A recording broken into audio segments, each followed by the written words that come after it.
নমস্কাৰ কোন প্ৰথমে মোৰ পৰিচয়টো দিব লৈছোঁ। মোৰ নাম শ্ৰী উৎপল মণ্ডল। বৰ্তমান মই ঢেকিয়াজুলিৰ বাসিন্দা। মই এটা ইউটিউব চেনেল খুলিব লৈছোঁ। চেনেলটোৰ নাম মেথছ এণ্ড ছায়েন্স বাই উৎপল মণ্ডল।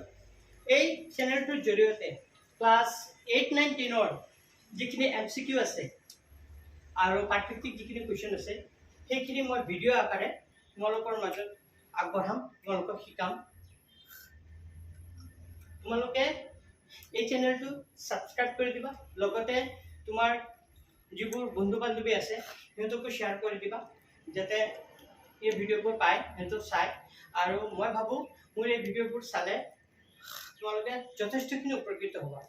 মই এতিয়ালৈকে যিমান ল'ৰা ছোৱালী পঢ়াইছোঁ সব ল'ৰা ছোৱালীৰ ৰিজাল্ট ভাল হৈছে।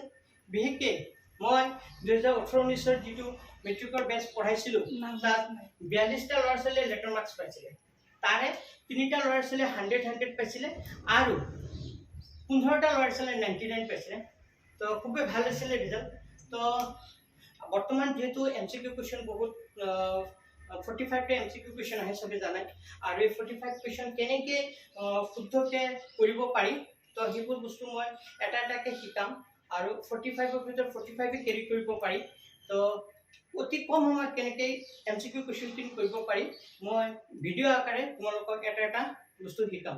তো ঠিক আছে, তোমালোকে চেনেলটো ছাবস্ক্ৰাইব কৰি দিবা, মোৰ ভিডিঅ'বোৰ চাবা। মই আশা ৰাখিছোঁ। ঠিক আছে, ধন্যবাদ।